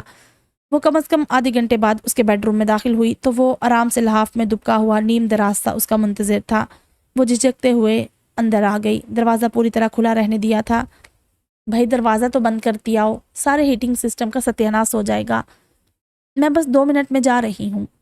وہ اپنا سیف وے بند کرنے پر آمادہ نہیں ہوئی۔ دراصل بات یہ ہے کہ وہ یوں ہی کھڑے کھڑے کہہ کر نکلنے کا ارادہ باندھے ہوئے تھی کہ آغا نے ہاتھ اٹھا کر اسے روک دیا۔ آرام سے بیٹھ کر بات کرو، ایسی جلدی بھی کیا ہے؟ بھائی شریف کافی بنوا کر لا رہا ہے، تم بیٹھو ادھر صوفے پر۔ بیڈ پر بیٹھنا تو غالباً گوارا نہیں کرو گی۔ اس نے بیڈ کے مقابل میرون مخملی صوفے کی جانب اشارہ کرتے ہوئے آخر میں جیسے چھیڑنے والے انداز میں ٹکرا لگایا تھا۔ وہ خود کو سخت لاچار محسوس کرتے ہوئے ہونٹ چباتی مارے باندھے صوفے پر بیٹھ گئی۔ اس سے پہلے کہ بات شروع کرتی، شریف کھلے دروازے پر ہلکی سی دستک دے کر اندر چلا آیا۔ اس کے ہاتھ میں چھوٹی سی نفیس ٹرے تھی جس میں کافی کے 2 مگ رکھے تھے۔ صاحب اور بیگم صاحبہ کو تھما کر وہ مؤدبانہ واپس مڑا تو جاتے جاتے دروازہ اچھی طرح بند کر گیا۔ آغا کے ہونٹوں پر مسکراہٹ رینگ گئی۔ شاہ لالہ اپنی جگہ پہلو بدل کے رہ گئی۔ اب وہ دوبارہ اٹھ کر تو دروازہ کھولنے کی حماقت نہیں کر سکتی تھی۔ ایسا ہے کہ میں چاہ رہی ہوں 1-2 ہفتوں کے لیے لاہور شجی بھیا کے پاس چلے جاؤں۔ اپیا اور بیجی سے ملنے کو بہت دل چاہ رہا ہے۔ اس نے کافی کی چسکی لیتے ہوئے جلدی سے مدعا بیان کیا۔ ایسا کرتے ہیں ان لوگوں کو یہاں بلوا لیتے ہیں۔ آغا کی تجویز پر وہ برہمی سے اسے دیکھنے لگی۔ اس سے کیا فائدہ؟ میں لاہور جانا چاہ رہی ہوں۔ گویا ماحول میں تبدیلی کی خواہاں ہو۔ آغا کے پوچھنے پر اس نے سر ہلا دیا۔ تو پھر ایسا ہے کہ ہم ہنی مون ٹرپ کے لیے نکل جاتے ہیں۔ پہلے شمالی علاقہ جات چلیں گے، پھر وہاں سے بیرون ملک سوئٹزرلینڈ، سنگاپور اور ہانگ کانگ۔ کیا خیال ہے؟ آغا کی آنکھوں سے بلا کی شرارت ٹپک رہی تھی۔ صاف کیوں نہیں کہتے کہ آپ مجھے اسی زندان میں ایڑیاں رگڑ رگڑ کر ختم ہوتا دیکھنے کے آرزومند ہیں؟ وہ زہریلے انداز میں بولی۔ اس درجہ بدگمانی بھی اچھی نہیں ہوتی میری جان۔ وہ اس کی توقع کے برعکس بڑے سکون سے بولا تھا۔ بات یہ ہے کہ تمہاری غیر موجودگی میں آغا پیلس کی ہر شے اداس اور بے رنگ سی ہو جاتی ہے، اس کے مکینوں سمیت۔ پھر 1-2 ہفتے تو بہت زیادہ ہوتے ہیں۔ کوئی زیادہ نہیں ہے، وہ زور دے کر بولی۔ چلیے میں 10 دن بعد لوٹ آؤں گی۔ وہ مفاہمت پر آمادہ نظر آئی۔ 10 دن؟ آغا نے دہرایا۔ یار 10 صدیاں لگیں گی ہمیں، اس نے جھرجھری لے کر کہا۔ میں کچھ نہیں جانتی، بس آپ مجھے 1-2 دن میں لاہور بھجوا دیں، وہ ہٹیلے پن سے بولی۔ آغا دلچسپی سے اس کے ضدی اور خود سر تاثر جانچ رہا تھا۔ اچھی بات ہے، میں شریف سے کہہ کر انتظامات کروا دوں گا۔ وہ تو اسے یوں ہی تنگ کر رہا تھا، ورنہ اسے کیا اعتراض تھا اس کے جانے پر۔ مگر یہ کیا کام نکلوا کر شکریہ اور نذرانہ دیے بغیر جا رہی ہو؟ اسے اٹھنے کے لیے پر تولتے دیکھ کر وہ چھیڑے بنا نہیں رہ سکا تھا۔ کیا مطلب؟ وہ اٹھتے اٹھتے پھر بیٹھ گئی اور اچنبے سے بولی۔ ہائے، مطلب مطالب نہ پوچھا کرو زندگی، وہ شریر انداز میں کہتے ہوئے بستر سے نکل کر اس کے سامنے آ گیا۔ چاکلیٹی کلر کے مخملی پٹی والے سلیپنگ گاؤن میں اس کا دراز قد مزید نمایاں ہو رہا تھا۔ اس کی پرشوق نگاہ اور آنچ دیتا لہجہ شاہ لالہ کے اوسان خطا کرنے لگا۔ وہ اٹھ کر جانا چاہتی تھی، مگر آغا اس کے عین مقابل اس طرح کھڑا تھا کہ وہ اٹھ کر کھڑی ہوتی تو سیدھی اس کے سینے سے ٹکرا جاتی۔ سنو، وہ ہولے سے جھک کر محبت برے نرم گرم انداز میں مخاطب ہوا۔ اس کے بھاری لہجے میں کچھ تھا کہ شاہ لالہ کے دل کی دھڑکنیں بے ترتیب ہونے لگی۔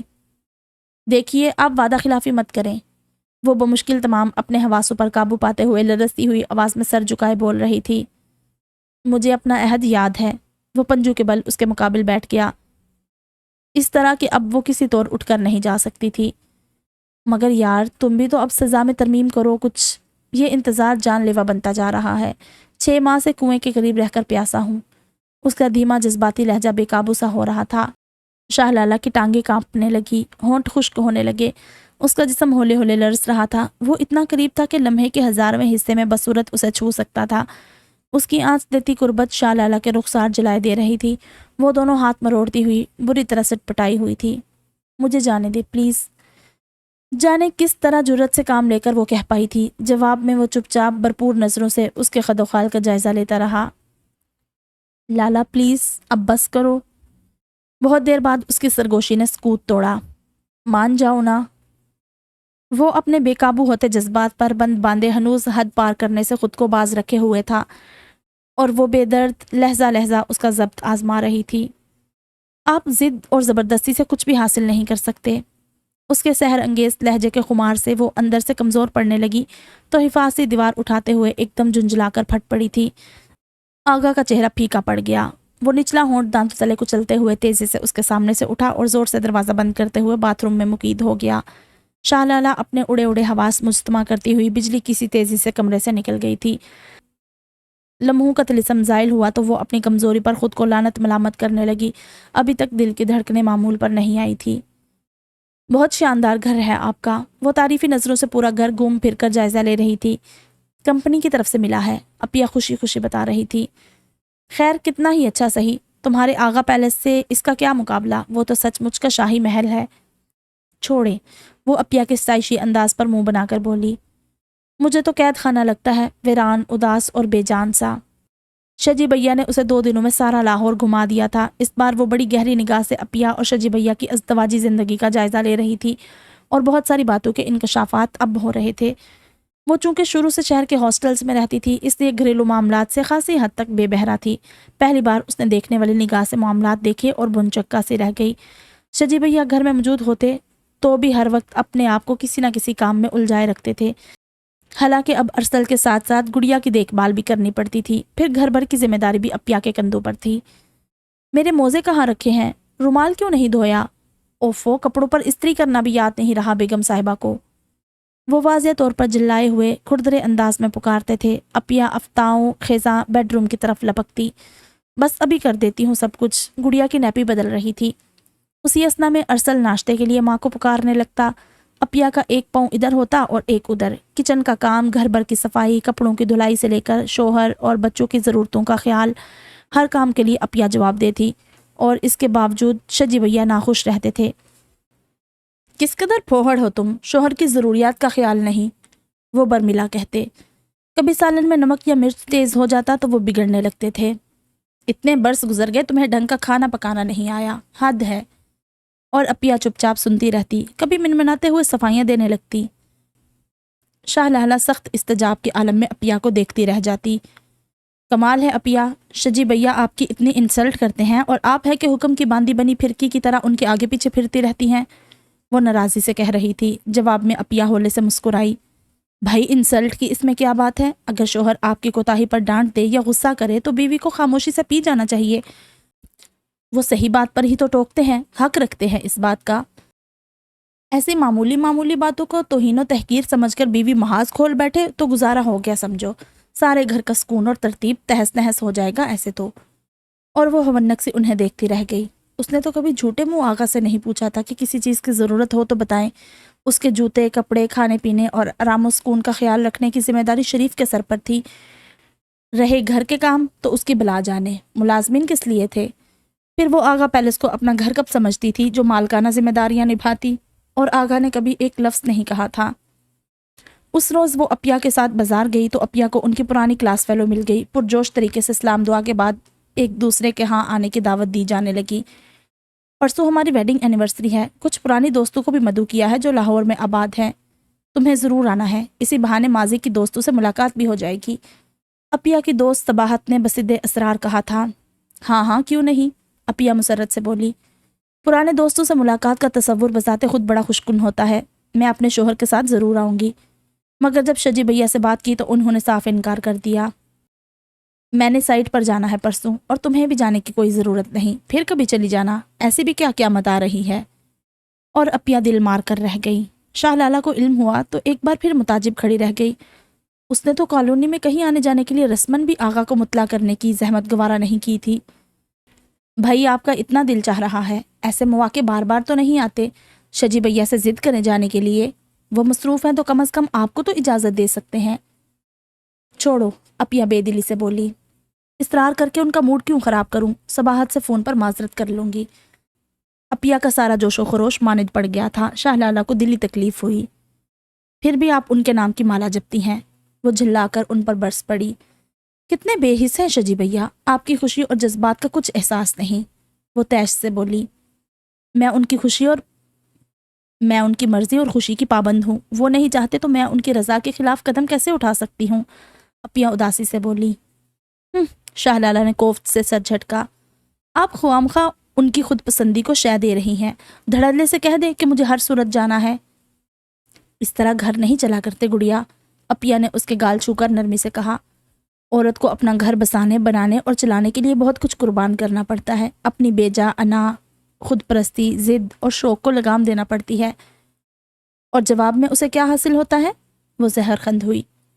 اسے رہنے کو ایک 4 دیواری، مضبوط چھت، ایک سائبہ مل جاتا ہے شوہر کے روپ میں۔ اب وہ مطمئن نظر آ رہی تھی۔ یہی گھر تو عورت کی آخری پناہ گاہ ہوتا ہے، وہ اسے سمجھا رہی تھی۔ عورت کو مصلحت سے کام لے کر، جھک کر، عاجزی سے، بے غرضی سے معاملہ سلجھا کر اپنی جڑیں مرد کے دل اور گھر میں مضبوط کرنا پڑتی ہیں۔ ورنہ تو 2 دنوں میں سارے گھر کا شرازہ بکھر کر رہ جائے۔ اگر ایک حاکم ہو تو اس کے ساتھ گزارا کرنے کے لیے دوسرے شخص کو لامحالہ محکوم بننا پڑتا ہے، ورنہ گھر نہیں بنتے۔ کیا شجی بھیا کو آپ سے محبت نہیں ہے؟ میرا تو خیال تھا وہ آپ کو بہت چاہت سے بیاہ کر لائے ہیں، وہ الجھ کر پوچھ رہی تھی۔ اس میں کیا شک ہے، وہ مجھ سے بہت محبت کرتے ہیں، دلی رضامندی سے اپنایا ہے، وہ فخریاں بولی۔ مگر یہ کیسی محبت ہے، اتنی اجارہ داری، تسلط، حاکمیت اور روب، وہ منہ بنا کر بولی۔ یہ بھی محبت کے انداز ہوا کرتے ہیں۔ اب تمہارا کیا خیال ہے، مجنوں یا رانجھے کی طرح دن رات میرے نام کی تسبیح پڑھتے رہیں یا رومانوی ڈائیلاگ جھاڑا کریں؟ مرد کی محبت اسی طرح کی ہوتی ہے، اس سے زیادہ کی طلب کرنا بیوقوفی ہے۔ مرد عورت کے آرام و آسائش کا خیال رکھے اور اس کا ہو کر رہے، بس یہی بہت کافی ہے۔ رہا روب، غصہ اور حاکمیت، تو مشرقی مرد میں یہ اوصاف تو شروع سے موجود رہے ہیں، ان سے کیا الجھنا۔ اب ہر کوئی آغا ہارون کی طرح دیوانہ اور عاشق زار تو نہیں ہوا کرتا کہ بیوی کی ہر بدتمیزی اور بدلحاظی کو برداشت کر جائے۔ تم عقل سے سوچو تو اندازہ ہوگا کہ تم دنیا کی خوش قسمت ترین عورتوں میں سے ایک ہو۔ تمہاری ایک نگاہ کرم کے لیے وہ اپنی پلکیں بچھائے منتظر رہتا ہے، تمہاری منمانیاں برداشت کرتا ہے، تمہاری تمام تر بے اتنائی کے باوجود تمہیں تمہارے حال پر چھوڑے ہوئے ہے، اپنا کوئی حق تمہاری رضا کے بغیر استعمال نہیں کر رہا۔ بیوقوف لڑکی، اب بھی ہوش کے ناخن لے لو، شہزادیوں کی طرح گھر میں بسا رکھا ہے آقا نے تمہیں، اس کی قدر کرو اور فضول کی ضد چھوڑ کر اپنا آپ اس کے نام کر دو، ورنہ سمے گزر گیا تو بری طرح پچھتاؤ گی۔ واقعی اپیا صحیح کہہ رہی تھی، اور کتنا اس کا کردار اور نفس آزمانا مقصود تھا، اتنی مدت بیت گئی تھی، اگر اس کے کردار میں کوئی جھول ہوتا تو اب تک سامنے آ جاتا۔ اس کے برعکس اس کی نرم خوئی، مصلحت پسندی اور اپنے کام سے لگن نے اس کی شخصیت کے مثبت پہلو ہی اجاگر کیے تھے۔ وہ کس درجہ اس پر مہربان تھا، اپنی طبیعت کے برعکس محض اس کی خوشنودی کے لیے خود پر جبر کرتا تھا۔ وہ بدتمیزی کرتی تو درگزر کر جاتا، رکھائی کا مظاہرہ کرتی تو صرف نظر کر دیتا، اکتاہٹ دکھاتی تو اس کی خوشی کے لیے، دل بہلانے کے لیے گھمانے لے جاتا۔ کبھی اپنے ذاتی کام کے لیے اس کو آواز نہ دی تھی، گھریلو امور کے سلسلے میں کبھی اس کی باز پرس نہیں کی، حالانکہ وہ گھر کی مالکن تھی، ذمہ دار تھی، مگر اس نے از خود اس پر کسی ذمہ داری کا بوجھ نہیں ڈالا تھا۔ اپیا کی ازدواجی زندگی کے معاملات سے موازنہ کیا جاتا تو وہ ایک لحاظ سے آغا پیلس میں ٹھاٹھ سے زندگی گزار رہی تھی، ہر قسم کی الجھن، پریشانی، ذمہ داری اور جواب طلبی سے آزاد رہ کر وہ پوری رات اپنا احتساب کرتی رہی۔ 10 دن مکمل ہو چکے تھے اس کے قیام کو۔ آغا تقریباً روز ہی فون پر اس کی خیریت دریافت کرتا تھا۔ رات کو ہی فون پر اس نے بتایا تھا، میں کل صبح کی فلائٹ سے آ رہا ہوں تمہیں لینے، شام کی فلائٹ سے ہم واپس آ جائیں گے۔ وہ صبح پوری تیاریوں سمیت اپیا کے روبرو کھڑی تھی۔ شجی بھیا آغا کو ایئرپورٹ ریسیو کرنے کی غرض سے جا چکے تھے اور کسی لمحے میں واپس آنے والے تھے۔ اپیا، مجھے اب اپنی غلطی کا احساس ہو گیا ہے، وہ سر جھکا کر بولی۔ دراصل میرے ذہن میں شروع سے یہ تاثر قائم رہا تھا کہ امیر کبیر، جاگیردار، وڈیرے، نواب اور رئیس قسم کے لوگ ہر قسم کے اخلاقیات سے عاری ہوتے ہیں، عیاش طبع، بے حس، خود غرض اور مغرور، عام لوگوں کو اپنی رعایا خیال کرتے ہیں اور ان کا کوئی کردار نہیں ہوتا، اور میں انجانے میں آغا کو بھی اسی ٹائپ کا بندہ سمجھ بیٹھی تھی، اس لیے شروع سے اس سے متنفر اور گریزاں رہی تھی۔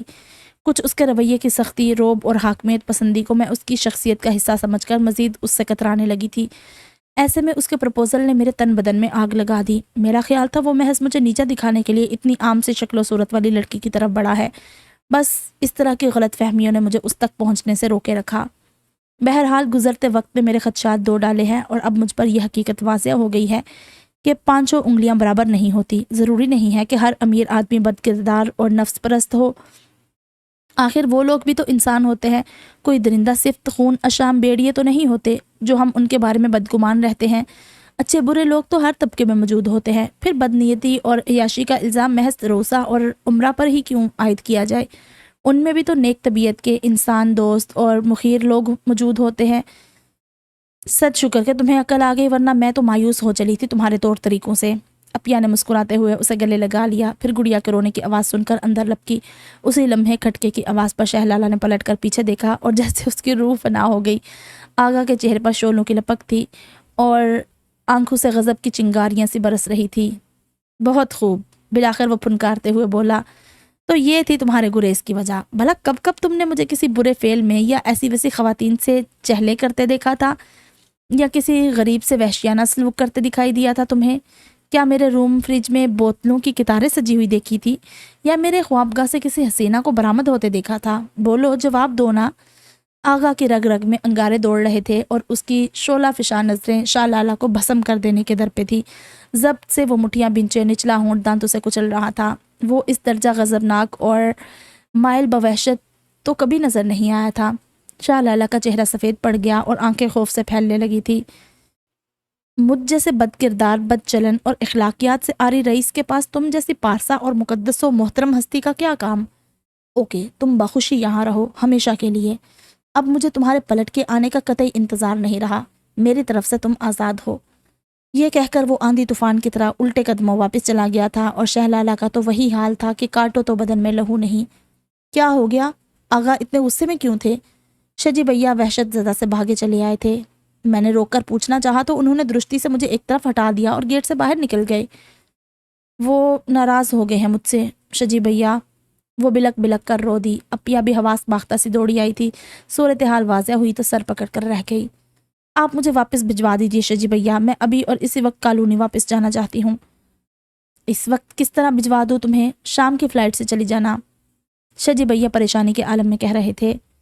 تمہارا اس وقت جانا مناسب نہیں، آغا بہت غضبناک موڈ میں واپس لوٹے ہیں۔ فوری طور پر تمہیں سامنے دیکھا تو خدا نخواستہ معاملہ سنگین ہو سکتا ہے، ٹھہر کر جانا ہی بہتر ہوگا، تب تک ان کا غصہ بھی کچھ سرد پڑ جائے گا، اپیا نے اسے صلاح دی تھی۔ سوئے اتفاق شام کی فلائٹ نہ مل سکی اور اس نے وہ پوری رات کانٹوں پر بسر کی تھی۔ دوسری صبح منہ اندھیرے وہ تیار ہو کر بیٹھ گئی تھی۔ شجی بھیا نے صبح 8 بجے کی فلائٹ سے اسے بھجوا دیا۔ شہر آ کر ٹیکسی کے ذریعے وہ کالونی پہنچی۔ شریف، تمہارے صاحب کہاں ہیں اس وقت؟ اس نے آغا پیلس پہنچتے ہی سب سے پہلے شریف الدین کو طلب کیا تھا۔ وہ جی، میں خود بھی لا علم ہوں۔ شریف خاصا بکھلایا ہوا تھا۔ کل شام سے گھر نہیں آئے، ساری رات میں انتظار کرتا رہا۔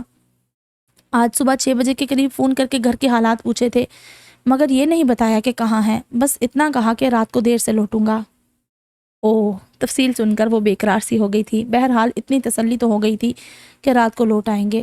نہا دھو کر تازہ دم ہو کر پہلی بار پورے آغا پیلس میں اوپر نیچے پھر کر اچھی طرح جائزہ لیا، صفائی ستھرائی اور دیگر انتظامی امور دیکھے، ملازمین کو کچھ ترامیم کے لیے ہدایات دی۔ شام کو کچن میں گھس گئی، 2-3 ڈشز شریف سے پوچھ کر صاحب کی پسند کی بنائی، پھر نئے سرے سے خود کو سجایا سنوارا۔ سرخ جلملاتے نفیس سے سوٹ میں یاقوت کا جڑاؤ سیٹ اور ہلکا میک اپ کیے اس کی جھپھی نرالی ہو گئی تھی۔ باغ سے بیلے کی کلیاں توڑ کر بالوں میں گجرے بھی سجا لیے تھے۔ اب وہ جی جان سے روٹھے سیاں کے انتظار میں ٹہل رہی تھی۔ شریف کو اس نے اپنے کوارٹر میں جانے کا کہہ دیا تھا۔ میں خود ہی کھانے کے لیے پوچھ لوں گی صاحب کو۔ اس نے خود بھی ابھی کھانا نہیں کھایا تھا۔ وہ کتنی ہی دیر لان میں چہل قدمی کرتی خود کو آنے والے وقت کے لیے تیار کرتی رہی۔ آغا کی سابقہ شوخیاں یاد آ رہی تھی۔ وہ ایک لمحہ جب اسے اپنی کمزوری کا احساس ہوا تھا، جب جسم و جاں میں پرحدت سنسنی سی پھیلتی چلی گئی تھی۔ سنو، اس نے کس طرح جان کھینچ لینے والے انداز میں پکارا تھا کہ وہ پگھل گئی تھی۔ مان جاؤ نا۔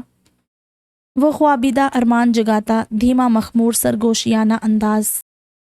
وہ سوچ سوچ کر نئے سرے سے محجوب ہوئے جا رہی تھی۔ شاید یہی محبت ہے، بے اختیار کر دینے والی، بے بس کر ڈالنے والی، اپنے جادواں اسرے حصار میں لے کر کل عالم سے بیگانہ کرنے والی۔ واقعی محبت اچانک ہی منکشف ہوتی ہے اور قلب و روح کو اپنے طلسم میں جکڑ لیتی ہے۔ خبر ہی نہیں ہونے پاتی یہ لمحہ کب آن کر بیت جاتا ہے۔ محبت چھپ کے دل پر وار کرتی ہے۔ تقریباً 12:30 بجے خدا خدا کر کے اس کی جیپ آغا پیلس داخل ہوئی تھی۔ فوری طور پہ سامنے نہیں جانا چاہیے، کیا خبر غضب سے بپھر کر کچھ کر بیٹھے۔ وہ یہی سوچ کر کچن میں چلی گئی اور کھانا گرم کرنے لگی۔ پھر ٹرالی میں سے جا کر دانستہ وہیں موجود رہی تاکہ وہ جب تک چینج کر کے فریش ہو جائے۔ کھانا لے آؤ شریف۔ کچن میں انٹرکام سے اس کی تھکی ہوئی اسپاٹ آواز ابھری تھی۔ آغا کے خیال کے مطابق شریف کو ہی کچن میں ہونا چاہیے تھا۔ وہ اچھل پڑی، 1 بجنے کو تھا۔ دھڑکتے دل سے ٹرالی دھکیلتی اس کے کمرے کے آگے رکی تو قدم من بھر کے ہونے لگے۔ کیسے اندر جاؤں؟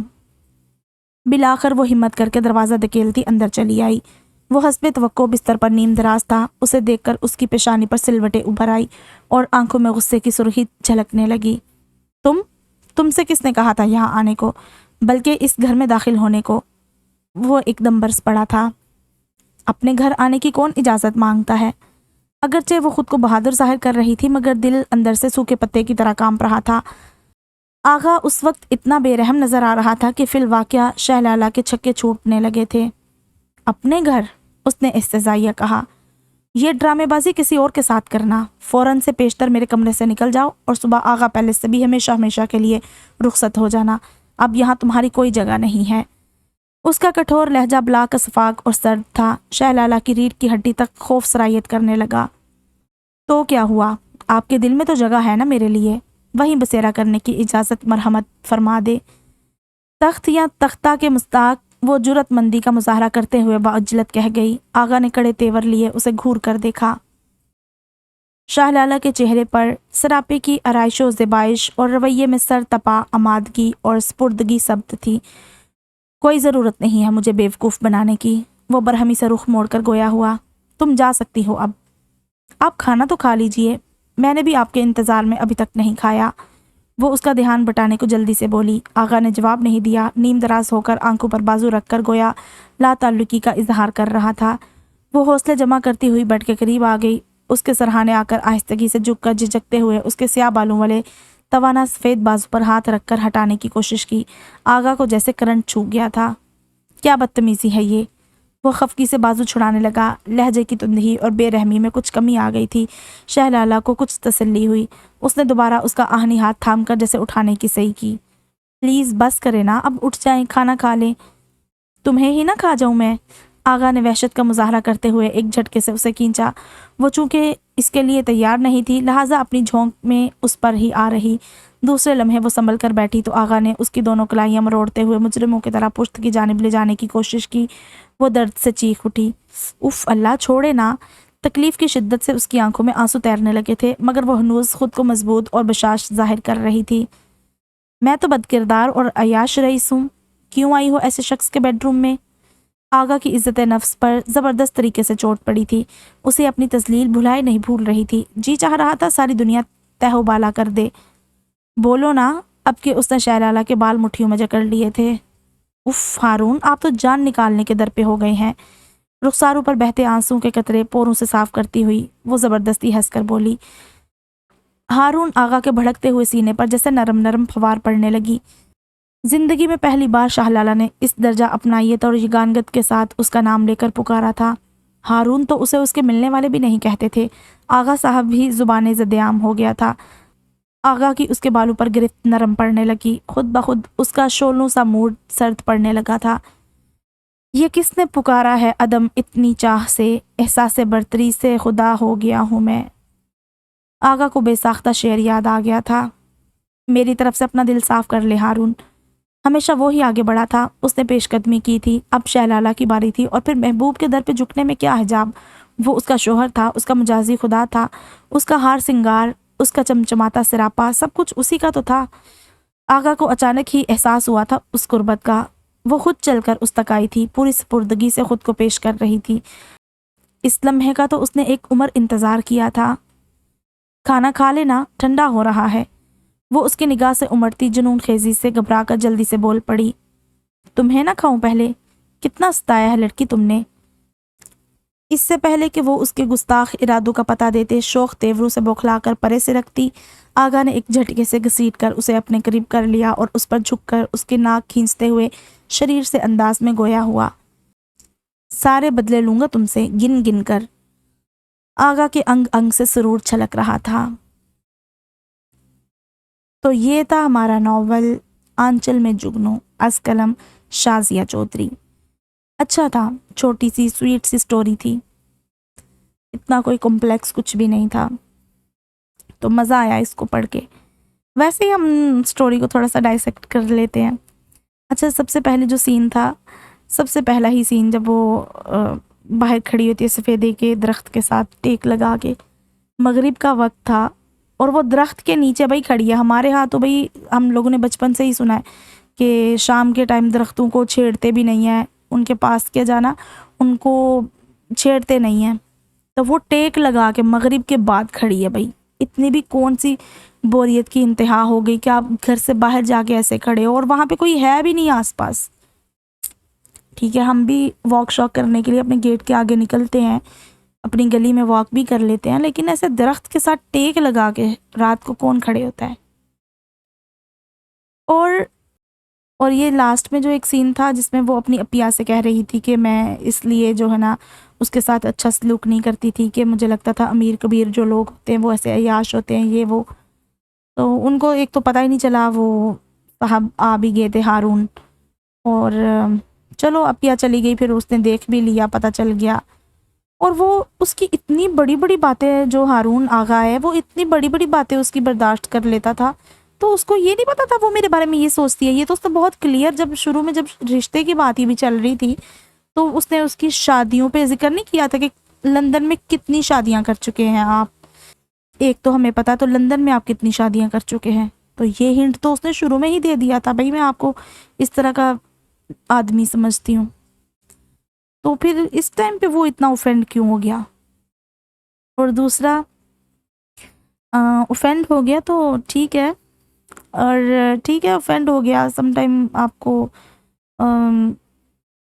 پہلے کی کہی بات بھی غلط موقع پہ جب کہی جاتی ہے تو وہ زیادہ اوفینڈ کر جاتی ہے، تو ہو سکتا ہے، لیکن اس میں آگے جو سین ہے نا اس سے میں تھوڑا سا کنفیوز ہوں، جیسے وہ آگے بعد میں ہارون کے آگے بچ جا رہی ہے کہ نہیں میں مطلب اس کی تذلیل بھی برداشت کر لوں گی، یہ وہ سب کچھ، تو اس سے بہتر نہیں تھا کہ وہ آرام سے آتی اور ایسے خود کو بچ کے، کہتے ہیں نا ڈور میٹ نہ بنتی اس کا، ہارون کا بچنا شاید لفظ اتنا اچھا نہیں لگ رہا، ڈور میٹ بننا جو ہے نا، ڈور میٹ ہی بن گئی تھی اس کا نا، تو اس لحاظ سے مجھے تھوڑا سا لگا طریقے سے آتی، جب آپ نے اپنا ایک سیٹ کیا ہوا پریسیڈنٹ کہ میں بھئی ایسی لڑکی ہوں، اور لڑکا بھی آپ کو اسی لحاظ سے ٹریٹ کر رہا ہے، تو پھر آپ نے